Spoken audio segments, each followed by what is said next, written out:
Nicole, you know that President Biden uses the catchphrase, "America is back." That's the message that he's hoping to send to allies to shore up strength ahead of his sure-to-be tense meeting with Russian President Putin.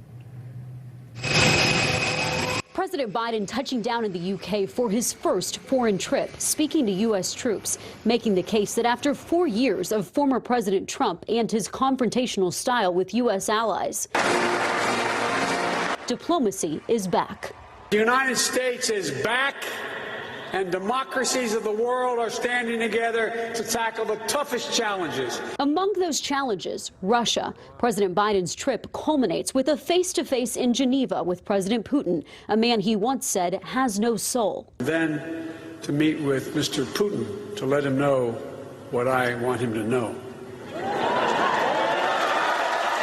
The president says he wants a stable and predictable relationship with Russia, but warns there will be consequences if Russia does not stop actions like cyber attacks, destabilizing Ukraine, and interfering in American elections. The Putin meeting happens a week from today. Before then, the president meets Thursday with British Prime Minister Boris Johnson.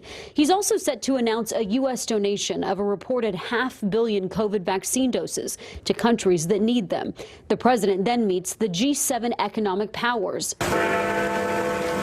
and travels to London for an audience with Queen Elizabeth over the weekend, followed by visits to NATO and the European Union in Brussels. And today, the president also took action, issuing an executive order to undo the ban that former President Trump had on TikTok, WeChat, and other Chinese social media companies. It was an attempted ban because of lawsuits. Mr. Trump's ban never took effect. President Biden will instead create a security review process to determine whether an app controlled by a foreign adversary is posing risks to U.S. national security. Republican Senator Josh Hawley saying it is a major mistake on Twitter, tweeting that it shows alarming complacency regarding China's access to Americans' personal information. It's a hot topic, Allison, social media and, of course, this conversation regarding the ban. What more do we know about President Biden's global vaccine plan? You mentioned that tonight. What do we expect to hear tomorrow?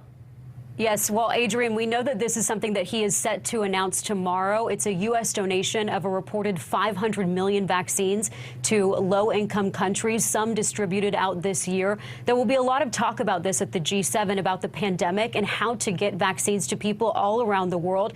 The vaccine gap is drastic. The U.S. and the U.K. have populations that are more than half vaccinated, more than half of people getting at least one shot as of right now. In Africa, fewer than 2% of the population has received at least one shot. Adrian? All right. Thank you so much, Allison. I know India is among one of the countries that's going to receive help, much needed help, too. Thank you, Allison. We'll be closely following the president's first international trip. NewsNation's Leland Vittert will be live overseas in Geneva starting next week, right here on NewsNation Prime, to bring us the very latest. Marnie?